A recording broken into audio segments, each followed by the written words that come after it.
Hello विद्यार्थियों, उम्मीद है कि आप सब अच्छे होंगे और अपनी पढ़ाई को अच्छे से कर रहे होंगे। विद्यार्थियों, आज का हमारा अध्याय है, चैप्टर है 3 और जिसका नाम है क्या, ध्यान से देखिएगा, दो चर वाले रैखिक समीकरण युग्म।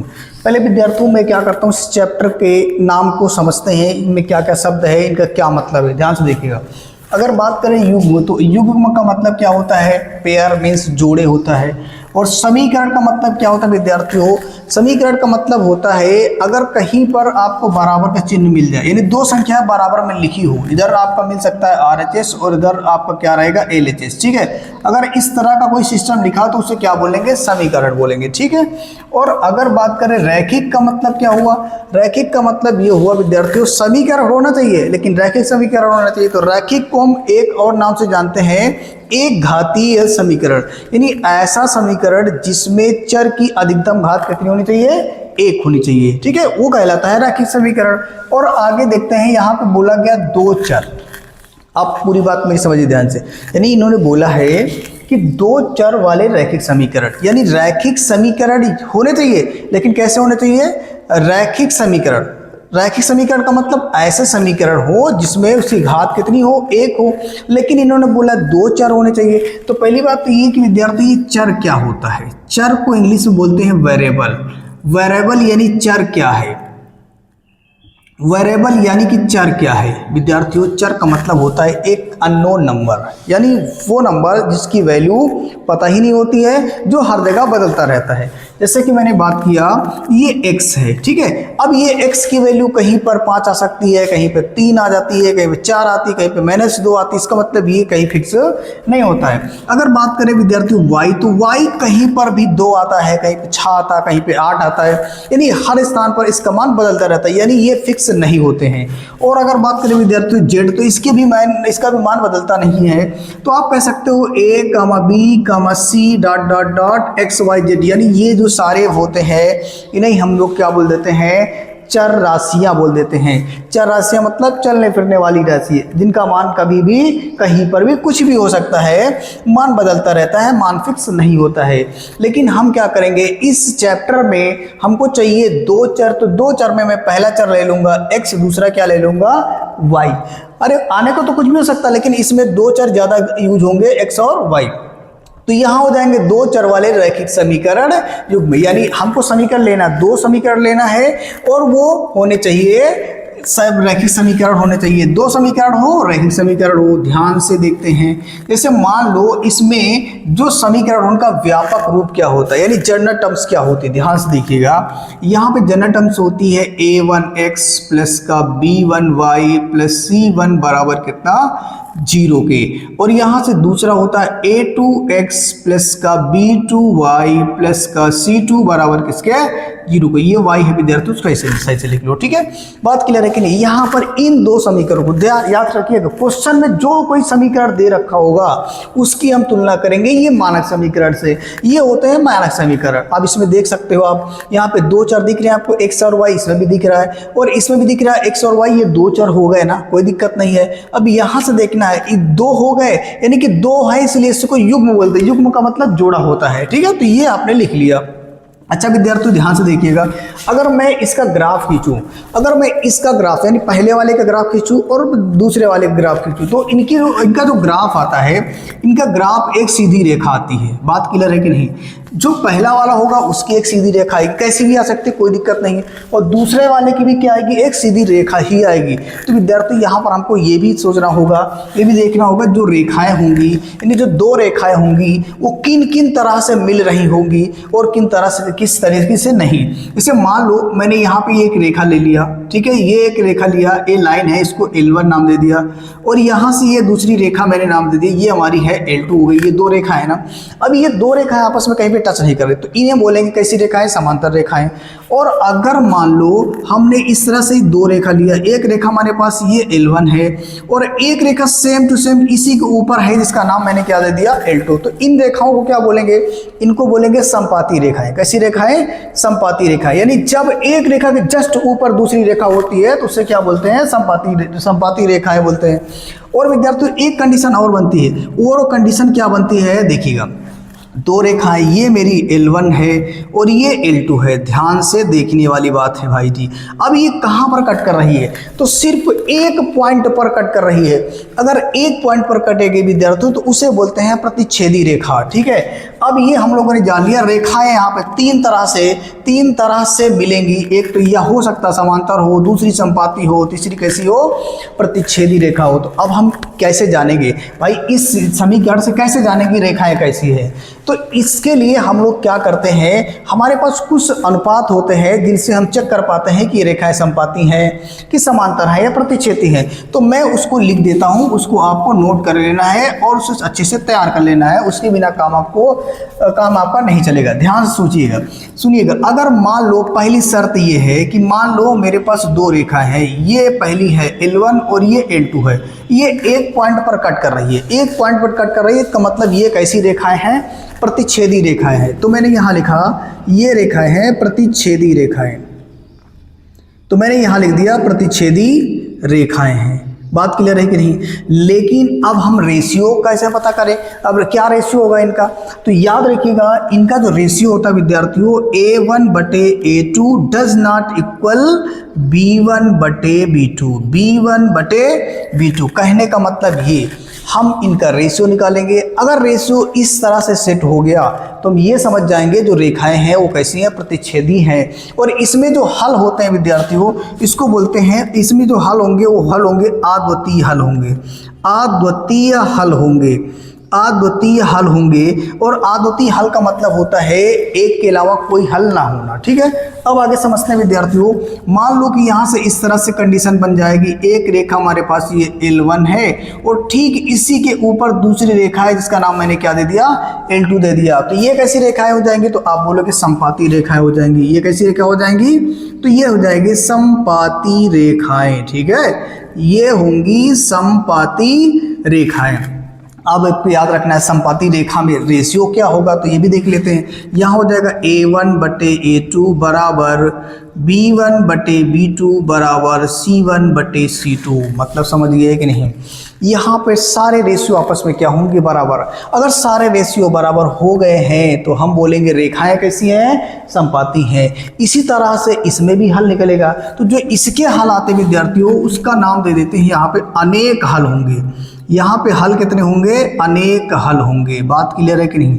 अनेक हल होंगे, यानी देखो कहने का मतलब है रेखाएं जो होती है वो कई सारे बिंदुओं से मिलकर बनी होती हैं। तो मान लो यहाँ पर एक बिंदु ये और एक ये इस तरह से मिलकर के इसमें बहुत सारे बिंदु हैं। अगर बहुत सारे बिंदु होंगे तो बहुत जगह पे कट कर रही होगी, जितनी जगह पे कट करेंगे वही उसके हल हो जाएंगे। इस तरह से ये हो गई दूसरी कंडीशन। और तीसरी कंडीशन में विद्यार्थियों क्या होता है, ये दो रेखाएं हैं, ये पहली रेखा जिसका नाम मैंने L1 दे दिया और ये मेरी दूसरी रेखा विद्यार्थियों जिसका नाम मैंने L2 दे दिया। क्या ये दोनों कहीं पे कट कर रही हैं? नहीं कट कर रही हैं। जब दोनों रेखा कहीं पे नहीं कट कर रही है इसका मतलब कोई हल नहीं होगा, और जब कोई हल नहीं है तो इसका मतलब ये रेखाएं कैसी हैं? आप बोल दोगे ये है समांतर रेखाएं। ऐसी रेखाएं विद्यार्थियों समांतर रेखाएं हैं। और समांतर रेखाएं होने पर अनुपात क्या होता है? तो आपको याद रखना है A1/A2 बराबर B1/B2। B2 does not equal C1/C2। बात क्लियर है कि नहीं? यानी यहाँ पर A1/A2 बराबर B1/B2 तो होगा, लेकिन ये दोनों बराबर नहीं होंगे किसके? C1/C2 के। ये बात आपको याद रखनी है। अब यहाँ पर इस तरह से भी कोई हल हो सकता है क्या? तो आप बोलोगे इसमें कोई हल नहीं है। आप यहाँ लिखोगे इसमें कोई हल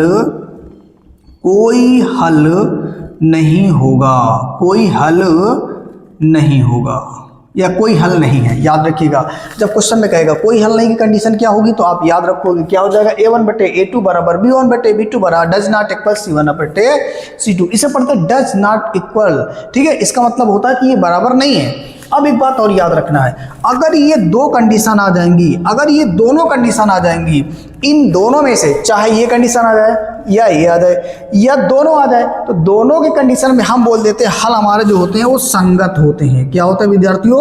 संगत होते हैं, संगत हल बोल देते हैं। और इसको बोल देते हैं, इस वाले में अगर ये रेशियो बन रहा है तो बोलेंगे जो हल है वो असंगत है। ये भी याद रखना है, असंगत हल होंगे। थोड़ा सा आप अच्छे से लिख दीजिए इसको, असंगत हल होंगे। बात क्लियर है कि नहीं? आपको याद रखना है, अगर क्वेश्चन बोलेगा असंगत, अगर क्वेश्चन में आएगा मिलेगा असंगत होने की शर्त आपको याद रखना है, ये बन जाएगी, आपको याद रखना है। और अगर बोलेगा संपाती, तो संपाती हुआ तो क्या हो जाएगा? संगत। और यहाँ प्रतिच्छेदी हुआ या अद्वितीय हल होने पर संगत हो जाएगा। तो संगत और असंगत इसके बाद क्वेश्चन में पूछेगा, वो आपको याद रखना है। विद्यार्थी इस टेबल को आपको अच्छे से याद कर लेना है, तैयार कर लेना है, फिर अब इसके बाद हम लोग करेंगे क्वेश्चन करेंगे, ठीक है? आइए विद्यार्थियों एक्सरसाइज 3.1 स्टार्ट करते हैं। और उसमें से पहला क्वेश्चन दे रखा है, बिल्कुल आसान क्वेश्चन है, इसे आप ध्यान से पढ़िएगा तो आप इसे कर पाएंगे। इन्होंने बोला है कि निम्न समस्याओं रैखिक समीकरणों के युग्म बनाइए और उनके ग्राफी विधि से हल ज्ञात करिए। अब इन्होंने बोला कि ग्राफी विधि से सॉल्व करिएगा, और पहले उन्होंने एक बात और बोली कि रैखिक समीकरण बनाइएगा। तो ध्यान से समझने वाली बात ये है, ये बोला है इनमें दो पार्ट है, तो पहला पार्ट ये लिखा मैंने, और इसको सॉल्व कैसे करेंगे ध्यान से देखिएगा। पहली बात तो हम लोग सीखते हैं कि रैखिक समीकरण युग्म बनाते कैसे हैं। देखिए आप क्वेश्चन को पढ़ेंगे ध्यान से, बिल्कुल प्यार से क्वेश्चन को पढ़ते हैं। देखिए क्वेश्चन बोला कि कक्षा 10 के 10 विद्यार्थियों ने गणित की पहली प्रतियोगिता में भाग लिया। एक प्रतियोगिता होती है, उसका नाम है पहली प्रतियोगिता, उसमें 10 लोग भाग लेते हैं, और कक्षा कौन सी है? 10, यानी कक्षा 10 के 10 विद्यार्थी भाग लेते हैं। इन्होंने बोला यदि लड़कियों की संख्या लड़कों की संख्या से 4 अधिक है। ध्यान से समझने वाली बात यहाँ पे, इन्होंने बोला कि जो लड़कियों की संख्या है ना, वो लड़कों की संख्या से 4 अधिक है। ध्यान समझिए, लड़कियों की संख्या लड़कों की संख्या से 4 अधिक है। और आगे बोला है तो प्रतियोगिता में भाग लेने वाले यानी भाग लिए गए या भाग लेने वाले लड़कों और लड़कियों की संख्या को ज्ञात करना। ध्यान समझिएगा विद्यार्थियों, इसमें मुझे ना तो लड़की पता है और ना ही लड़का पता है। ऐसे क्वेश्चन में आप क्या करेंगे, मान लीजिएगा x, यानी मान लो कि लड़कों की संख्या x है और लड़कियों की संख्या y है। तो मैंने लिखा यहाँ विद्यार्थियों, ध्यान से देखिए, मैंने लिखा माना लड़कों की संख्या बराबर x, ठीक है। और यहां लिखेंगे लड़कियों की संख्या बराबर कितना है? y। क्या यहां तक दिक्कत है तुम्हें? कौन सी दिक्कत होगी बताओ? मानना है तो ये है, लड़कों को मैंने x मान लिया, लड़कियों को मैंने y मान लिया, कोई दिक्कत ही नहीं। अब क्वेश्चन पे आते हैं विद्यार्थियों, दो कंडीशन है, तो यहां लिखेंगे प्रथम शर्त से। अब प्रथम शर्त में बोल क्या रहा है भाई? इन्होंने बोला है कि लड़के और लड़कियों दोनों को मिलाकर के 10 है, मतलब x और y, x लड़का y लड़की दोनों मिलाकर कितने हो रहे हैं? 10। मिलाकर बोले तो जोड़ दीजिएगा, यहां लिखेंगे x प्लस y बराबर कितना? 10। ये हमारा बन गया पहला रैखिक समीकरण। बात क्लियर है? पहला रैखिक समीकरण बना लिया। अब आगे बढ़ते विद्यार्थियों, आगे बढ़ेंगे, दूसरी शर्त में क्या कह रहा है ध्यान से देखते हैं। द्वितीय शर्त से, और द्वितीय शर्त में क्या बोल रहा है ध्यान से समझना है, यानी जो लड़कियों की संख्या है वो लड़कों की संख्या से 4 अधिक है। लड़कियों की संख्या बोले तो y, लड़कियों की संख्या बोले तो y, लड़कों की संख्या यानी x से 4 अधिक है। बस यही तो करना है, यहां लिखना है लड़कियों की संख्या y, लड़कों की संख्या से 4 अधिक है। पहले तो ये पता करो ना लड़के हैं कितने। मैंने मान लिया लड़के x है ना जी, तो x में 4 ज्यादा कर दोगे तो कौन मिल जाएगा? लड़कियां मिल जाएंगी, तो कोई दिक्कत नहीं। 2 ये बन गया रैखिक समीकरण बन गए। अब 2 रैखिक समीकरण बन गए विद्यार्थियों, तो हमें ग्राफ बनाने के लिए टेबल बनाने की आवश्यकता होगी। तो मैं टेबल को इस साइड बना लेता हूं। ध्यान से देखिएगा, जो पहला समीकरण दे रखा है x प्लस y बराबर दे रखा है 10, इसमें से पहला टेबल बनाएंगे। ध्यान से देखिएगा, इसको आप लोगों ने कक्षा 9 में पढ़ा होगा अच्छे से। देखिए अब यहां से एक बात समझने वाली है, ये x है और ये y है, कम से कम 2 बिंदु की आवश्यकता होगी, ठीक है, ग्राफ बनाने के लिए। यहाँ एक बात समझना है, आपकी मर्जी चलेगी, आप यहाँ पे x को कुछ भी रख दो तो y तो कुछ ना कुछ मिल ही जाएगा। आपकी मर्जी है, कुछ भी रख दो, कुछ ना कुछ तो मिल ही जाएगा। तो आप सोचो क्या रखना चाहते हो, आपकी मर्जी, कुछ भी रखिएगा। मैंने अगर यहाँ x को 3 रख दिया, ध्यान समझना, मैंने अगर x को 3 रख, अब मैं नीचे समझा देता हूं, मैंने x को कितना ले लिया 3, तो यहाँ 3 लिखेंगे प्लस y बराबर कितना होगा 10, और यहाँ से y बराबर कितना हो जाएगा 10 माइनस 3, यानी y बराबर हो जाएगा 7। बोलो बात क्लियर है कि नहीं? आप सीधी बात ये कह सकते हो, अगर आप x ले रहे हैं 3 तो y कितना आ जाएगा 7 आएगा, नो टेंशन। तो ये हो गया पहला टेबल। मैं इसको इरेज करके अब लिखता हूं दूसरे समीकरण को सॉल्व करता हूं। दूसरा समीकरण क्या विद्यार्थियों, मेरा y बराबर कितना है, अच्छा इसमें एक पॉइंट और चाहिए। अभी मैंने एक पॉइंट ले लिया तो एक पॉइंट और ले लेते हैं, एक पॉइंट और ले लो, आप कुछ भी ले लो। चलो मैंने यहां ले लिया x कितना 4, कितना ले लिया 4। तो जब मैं x 4 ले लूंगा तो इस x की जगह पे 4 रख दूंगा, तो क्या ये ऐसे नहीं बनेगा? आप मुझे बताओ तो सही। आगे समझ में भाई, आपने x कितना लिया 4 लिया ना, जहाँ पे x होगा वहाँ कितना रखोगे 4 रखोगे, 4 रख दिया, ठीक है। और उठा के इसको उधर ले जाओगे तो पक्षांतर हो जाएगा, और जब पक्षांतर हो जाएगा 10 में से घट जाएगा तो कितना बच जाएगा, 10 में से 4 घटेगा तो 6 बचेगा, यानी कि कितना आ जाएगा 6। तो ये मेरे पहले समीकरण के 2 बिंदु आ गए विद्यार्थियों। इसी तरह से दूसरे समीकरण के 2 बिंदु निकाल लेते हैं तो मेरा काम चल जाएगा। दूसरा समीकरण दे रखा है y बराबर x प्लस का 4, कोई टेंशन वाली बात ही नहीं है इसमें, प्यार से देखो, ध्यान से देखो, और यहाँ पे और आपको विशेष दिक्कत होने वाली नहीं है। ये ले लीजिएगा x और ये ले लीजिएगा y। अच्छा एक बात बताओ, तुम्हारी मर्जी चलेगी यहाँ पे, किसी की मर्जी चलने वाली नहीं है। अच्छा मुझे बताओ, मैंने x कितना ले लिया 0, तो y कितना आएगा जरा बताइएगा, कितना आएगा? सीधी सी बात है भाई, जहां पर x होगा वहां पे कितना रखोगे, जहां पे x होगा वहां 0 रखोगे, और ये प्लस 4 है तो 4 रहेगा, तो y बराबर कितना आएगा 4, तो यहाँ पे कितना आएगा 4 आएगा, कोई दिक्कत नहीं होनी चाहिए। इसी तरह से दूसरा निकालेंगे विद्यार्थियों, दूसरा निकालेंगे आप यहाँ से x कुछ भी ले लो, मैंने x कितना ले लिया 1 ले लिया, आप 2 ले लो, 3 ले लो, कुछ भी ले लो ना, कोई फर्क नहीं पड़ता। जब आपने x को 1 लिया है तो y कितना आएगा, इसमें रख के चेक कर लो ना, इसी में तो रख रहे हैं, कितना आएगा 5 आएगा, यहाँ कितना आएगा 5 आएगा, ठीक है। अब ये हो गए मेरे टेबल बन गए 2, ठीक है। अब इन्हीं 2 टेबल की मदद से हम एक प्यारा सा ग्राफ खींचेंगे। उसके लिए मुझे क्वेश्चन को मिटाना पड़ेगा विद्यार्थियों, ठीक है। पहले मैं इस क्वेश्चन को मिटा लेता हूँ फिर आगे बढ़ता हूँ, ठीक है जी। चलिए अब स्टार्ट करेंगे, ध्यान से देखिएगा। अब एक प्यारा सा ग्राफ खींचना है, यहाँ से मैं एक ग्राफ खींच रहा हूँ विद्यार्थियों। आप चाहो तो एक ग्राफ की कॉपी ले सकते हो, उसमें बनाइएगा, कोई दिक्कत नहीं, पर मेरे पास ग्राफ कॉपी नहीं है तो मैं इस इमेज से काम चला लेता हूँ, ठीक है। ध्यान से देखना है आपको, ध्यान से देखना है, बिल्कुल आपको समझ में आ जाए। इसी को बोलते हैं विद्यार्थियों कार्तीय तल। क्या बोलते हैं? कार्तीय तल।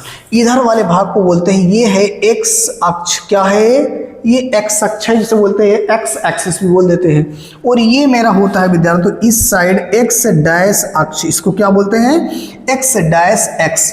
और इस वाले को बोलते हैं विद्यार्थियों वाई अक्ष, और नीचे वाले को बोलते हैं वाई डैश अक्ष। और यहाँ पर होता है मूल बिंदु, जिसे इंग्लिश से बोलते हैं ओरिजिन। बोलो कोई दिक्कत है क्या? यहाँ तक तो बिल्कुल समझ में आ रहा होगा जी, समझो। देखो यहाँ पे आप सबसे पहले देखो, यहाँ सबसे बड़ा डिजिट कितना है, सबसे बड़ा डिजिट कितना है 7। तो इसका मतलब ये है कि मुझे 7 तक अंक दर्शाने हैं, 7 तक ही अंक दर्शाने हैं, ज़्यादा आपको नहीं दर्शाना है।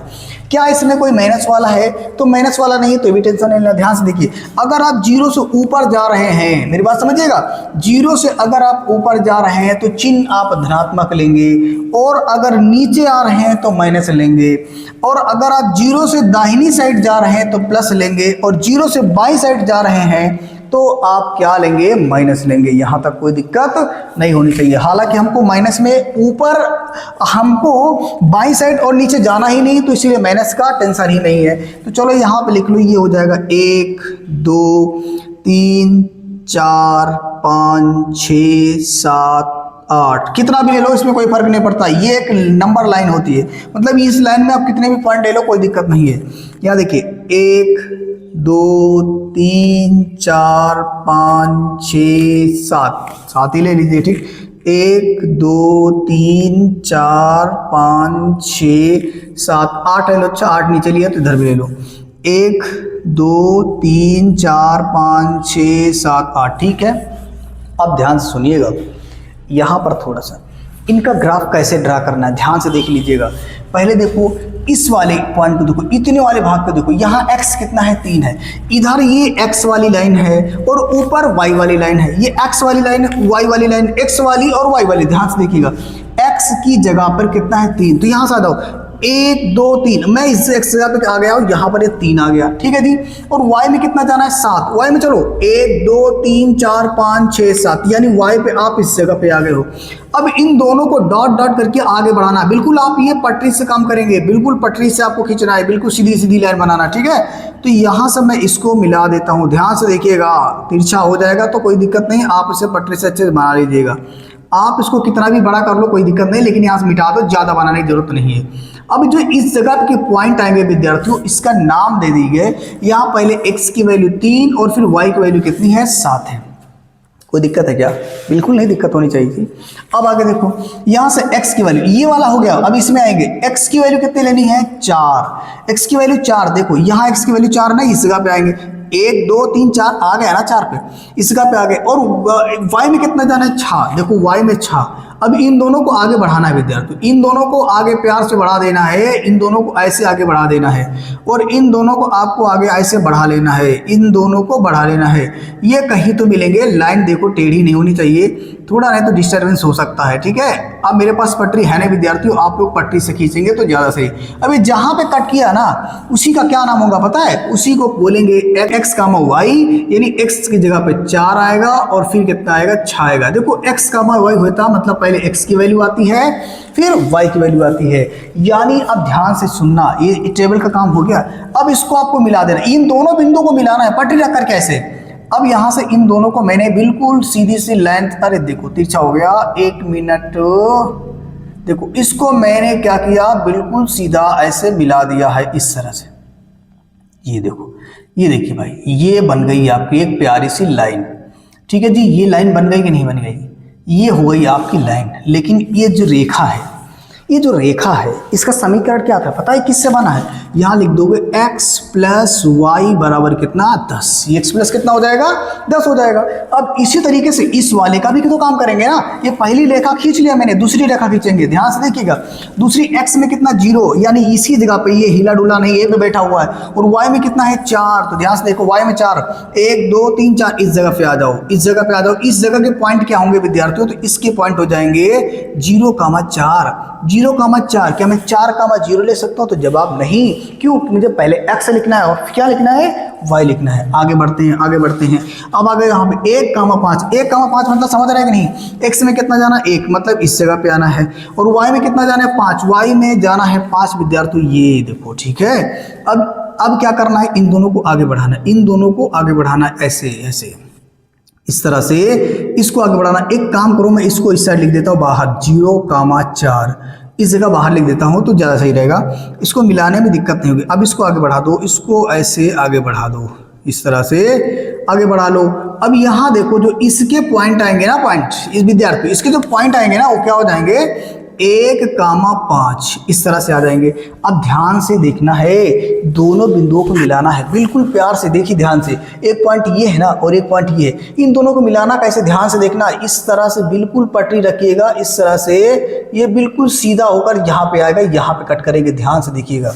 अब यहाँ से आपको पटरी से मिलाएंगे ना तो ज़्यादा अच्छे से मिलेगा। ये देखिए, ये जगह ध्यान से देखो, ये हो गई लाइन, ये हो गई आपकी रेखा, ये हो गई रेखा भैया। और इसके जो समीकरण था ये किससे बना था, y बराबर x प्लस 4 से बना था। अब ध्यान से देखो, ध्यान से देखो, क्या दोनों रेखाएं कहीं पर कट कर रही हैं क्या? तो जवाब एस, दोनों रेखा इस जगह पे कट कर रही हैं। और इसके पॉइंट क्या थे, 3,7, 3,7 थे। और जब 3,7 थे, इसका मतलब ये यही कहलाया जाएगा प्रतिच्छेदन बिंदु। और प्रतिच्छेदन बिंदु से मुझे x और y मिलेगा। तो नीचे लिखेंगे, इस जगह लिख देते अतः प्रतिच्छेदन बिंदु 3,7 है। अतः ध्यान से समझने की जरूरत है मेरे भाई, ये पहला होता है x, दूसरा क्या होता है y। ठीक है, यानी x क्या था, लड़का, और y क्या थी, लड़की। तो मैं लिखूंगा अतः लड़कों की संख्या बराबर कितना, x, और x बराबर कितना आ गया, 3। इसी तरह से विद्यार्थियों क्या लिखोगे, लड़कियों की संख्या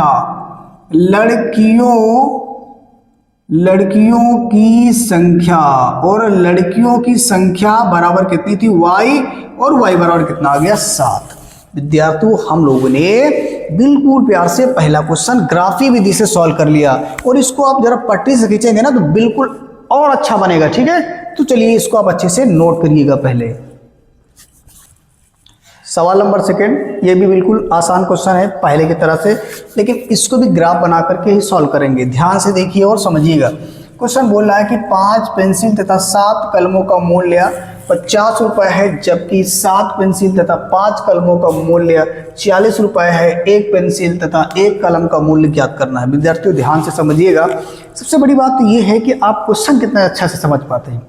आंसर तो आ ही जाएगा, अगर आप क्वेश्चन समझ गया तो आंसर आने में कोई दिक्कत नहीं है, लेकिन सबसे मेन बात यह है कि आप क्वेश्चन को कितने अच्छे से समझ पाते हैं। तो इसीलिए क्वेश्चन को 1 या 2 बार जरूर पढ़ लिया करो, भी बिल्कुल ध्यान पूर्वक।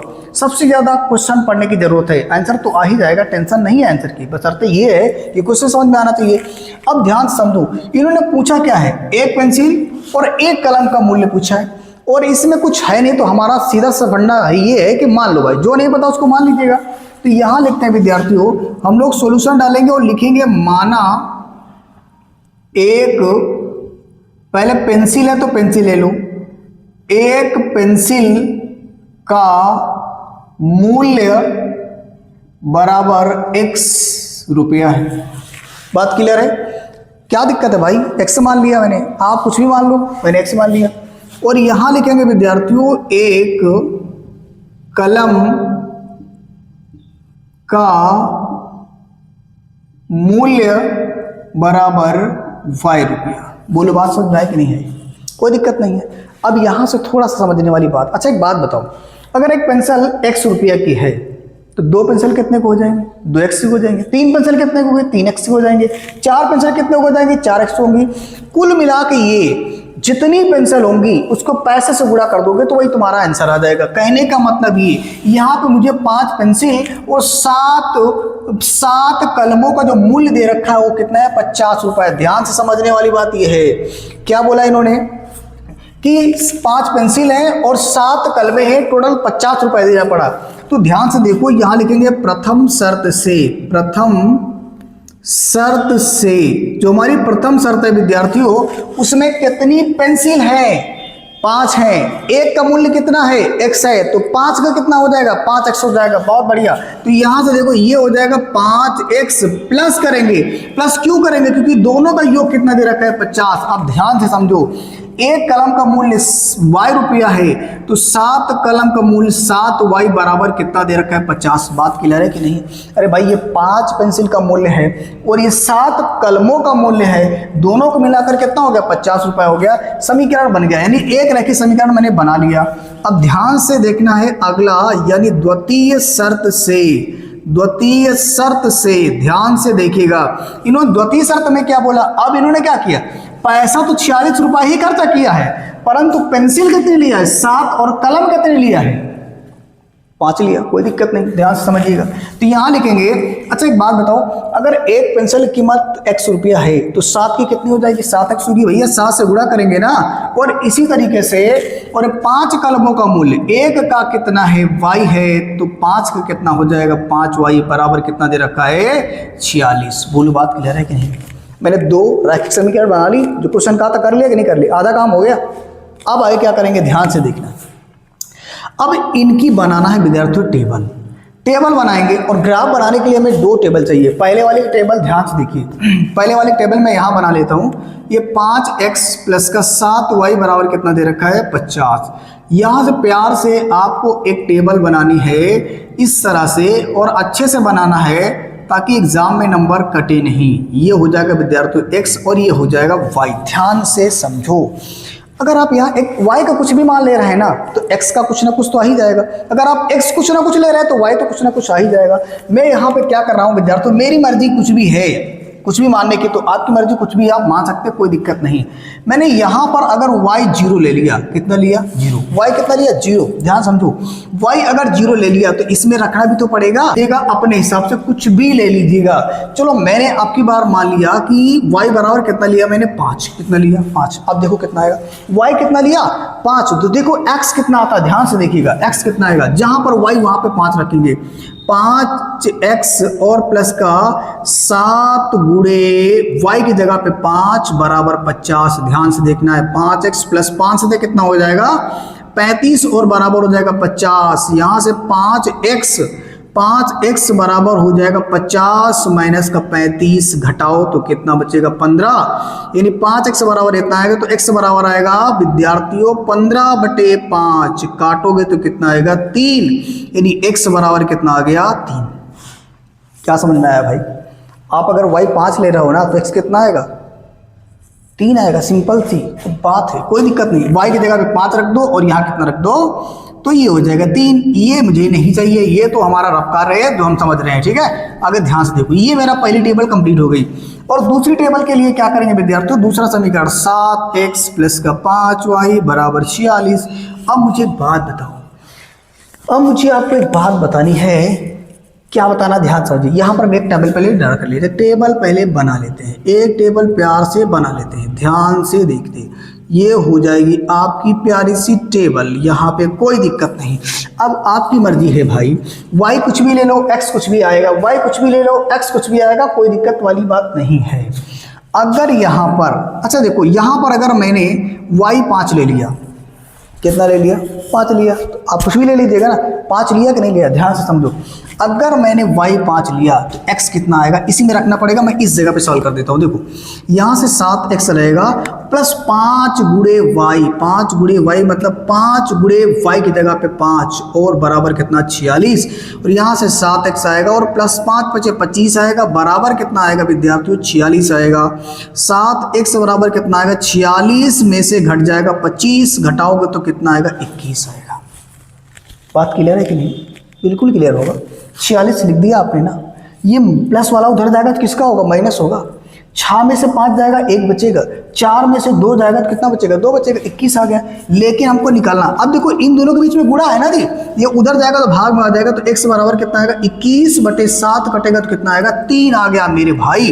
अगर आपने y को 5 लिया है, y को 5 लिया है तो x कितना आ जाएगा 3 आएगा। क्या यहाँ तक कोई दिक्कत है? बिल्कुल नहीं दिक्कत होगी। एक पॉइंट और चाहिए, उसके लिए थोड़ा सा वेट करो, ध्यान से देखो मैं अब क्या कर रहा हूँ, इसमें ध्यान से देखिएगा। अब मैं यहाँ पे y का मान कुछ भी ले रहा हूँ, चलो मैंने अब की बार y का मान कितना ले लिया माइनस का 2। देखो आप कुछ भी ले लीजिए, यहाँ कोई फर्क नहीं पड़ता, आप 0 ले लो, 3 लो, 4 लो, लेकिन ऐसा डिजिट रखो, ऐसा नंबर रखो जिसमें से ये पूरा पूरा कट जाए, दशमलव में ना जाए। दशमलव जाएगा थोड़ा सा कठिन हो जाएगा, आएगा तो कोई दिक्कत नहीं, लेकिन तुम्हारे लिए थोड़ा सा मुश्किल हो जाएगा। मैंने y का मान कितना लिया -2। अगर मैंने y का मान -2 लिया तो इसमें पुट कर देते, ध्यान से देखोगे, बिल्कुल ध्यान से, ये हो जाएगा 5 गुणे y की जगह पे -2, तो -2 प्लस कितना, सॉरी बैलेंस बराबर में 46 है कि नहीं, बराबर में 46 है कि नहीं, बिल्कुल है।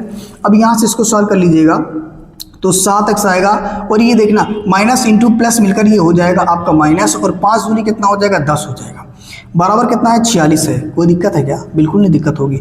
अब यहाँ से 7x बराबर कितना हो जाएगा, बराबर होगा 46 प्लस का 10, और यहाँ से 7x बराबर हो जाएगा 56। बोलो आया समझ, 46 10 56 हो जाएगा भाई। और यहाँ से x निकालेंगे तो 56/7 कटेगा तो कितना आएगा 8। पाड़ा आता है ना 7 का, 7 8 कितना हो जाएगा 56 हो जाएगा, 7 8 56 हो जाएगा। आप ये कह सकते हो, अगर आपने y लिया -2 तो x कितना आएगा 8, पास हो गया काम। इन 2 टेबल की मुझे जरूरत थी तो मैंने प्यार से निकाल लिया। अब मैं इस क्वेश्चन को मिटाऊंगा विद्यार्थियों, इसको आप लोग पहले नोट कर लेना, ठीक है। अब इसको मैं मिटा दूंगा, उसके बाद इन दोनों को रखूंगा, इसी से ग्राफ ड्रा करेंगे, ठीक है। इसको आप पहले नोट कर लीजिए अच्छे से। चलिए, मुझे उम्मीद है कि आप लोगों ने अच्छे से नोट कर लिया है। अब हम आगे बढ़ते हैं विद्यार्थियों, अब खींचेंगे ग्राफ आप लोगों ने कक्षा 9 में भी सीखा, नहीं सीखा तो कोई बात नहीं, मैं आपके सामने हूँ, टेंशन नहीं लेना, ध्यान से देखो। आपको पहले दो अक्ष ले लेना है विद्यार्थियों। ये हो जाएगा मेरा y अक्ष हो जाएगा, ये मेरा हो जाएगा विद्यार्थियों y अक्ष होगा। नीचे वाले को y डैश अक्ष बोलते हैं, ऊपर वाले को y अक्ष बोलते हैं। कोई टेंशन वाली बात नहीं है। इधर आ जाओ मेरे प्यारे प्यारे विद्यार्थियों, तो ये मेरा हो जाएगा। इसको थोड़ा सा और बड़ा कर देते हैं ताकि क्वेश्चन सॉल्व करने में दिक्कत ना हो। ये क्या है तो अब बताओगे y अक्ष है, ठीक है जी। और ये इधर वाला हो जाता है, इधर वाला हो जाता है x डैश अक्ष, और इधर वाला क्या हो जाता है तो अब बोलोगे x अक्ष हो जाता है। ध्यान से देखो, इसको बोलते हैं मूल बिंदु, यानी ये होता है ओरिजिन होता है, ठीक है। इस जगह के निर्देशांक होते 0,0, ठीक है। अब मेरी बात ध्यान से समझिएगा। देखो पहले तो हम पहली रेखा खींचेंगे। पहली रेखा खींचने के लिए हमको ये देखना है कि सबसे बड़ा नंबर कितना है, 10 है, तो हम 10 बिंदु इसमें दर्शा लेते हैं। देखना जरा, 1 2 3 4 5 6 7 8 9 10, ठीक है। और अगर बात करें, अच्छा y में सबसे बड़ा नंबर कितना है, तो y में सबसे बड़ा नंबर तो यहां से देखा जाए तो 5 ही दिख रहा है, कोई दिक्कत नहीं है। तो इसमें भी आप कुछ भी लिख लो। देखो यहाँ पे 1 2 3 4 5 6 7 8 9 10, मैंने बराबर बराबर कर लिया। 1 2 3 4 5 6 7 8 9 और ये 10, सॉरी ये होगा 10, ये हो जाएगा 1 2 3 4 5 6 7 8 9 और ये 10।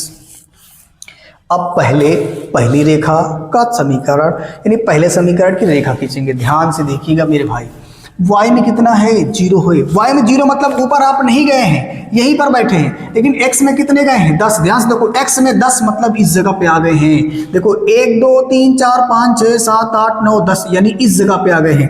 y में आप इस जगह है, यानी जो इस जगह का पॉइंट होगा ना भाई, इस जगह का पॉइंट होगा, उसका नाम हो जाएगा 10,0। इसका मतलब क्या हुआ, आप x में 10 यूनिट गए हैं, 10 सेंटीमीटर गए, 10 किलोमीटर गए, कुछ भी हो सकता है। यहाँ पे 10 यूनिट गए हैं आप, y में कितना गए हैं 0 यूनिट। y में आप चले ही नहीं, आप बैठे हैं चुपचाप, y में गए ही नहीं। ये हो गया। दूसरा पॉइंट एक चाहिए, ध्यान समझो।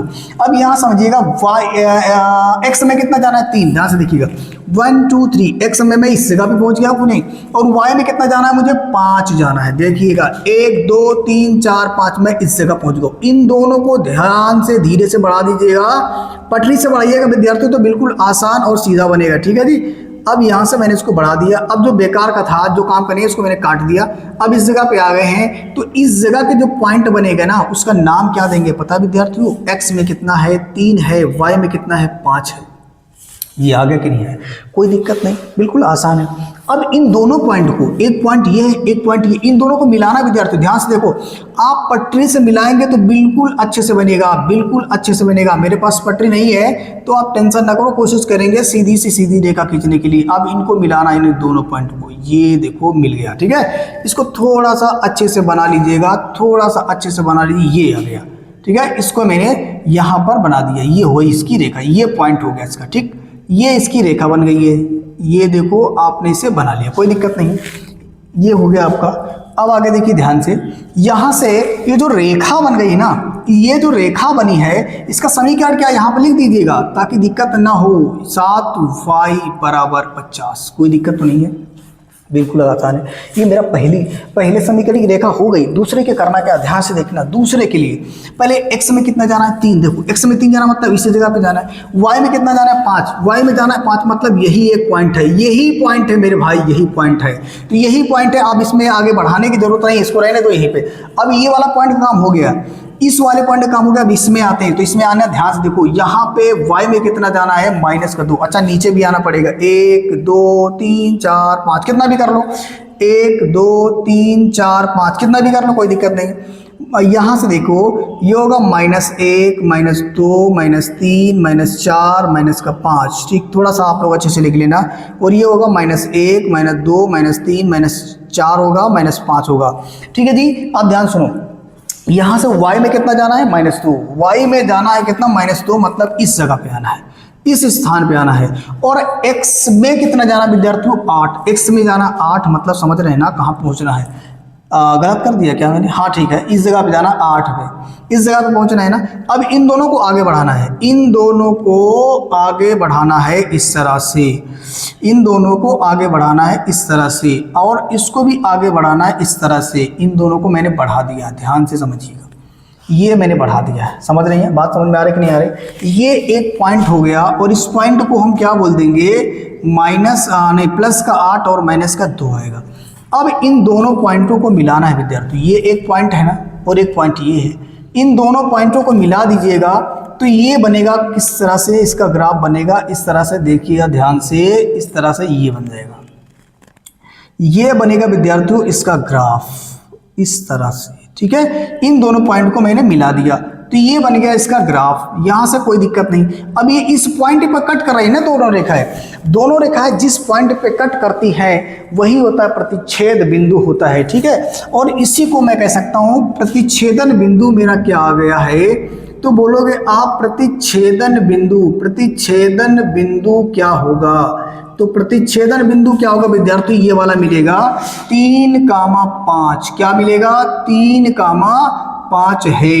अब 3,5 में पहले वाला x होता है, दूसरे वाला y होता है, तो अतः पेंसिल का मूल्य बराबर x माना गया था, तो यहाँ लिखेंगे x और x की जगह पे 3 और ये हो जाएगा रुपए। इसी तरह से कलम का मूल्य बराबर y, और y की जगह पे 5 आएगा तो ये हो जाएगा 5 रुपया। बात क्लियर है विद्यार्थियों? अब ये मेरा क्वेश्चन हो गया पूरा। विद्यार्थियों अगर आपको ये वीडियो समझ में आ रहा तो वीडियो को आप लाइक करिए, चैनल को मेरे सब्सक्राइब करिए, ताकि इसके बाद के जितने भी क्वेश्चन मैं अपने चैनल में डालूँ तो उसका नोटिफिकेशन आपको सबसे पहले मिले। Thank you.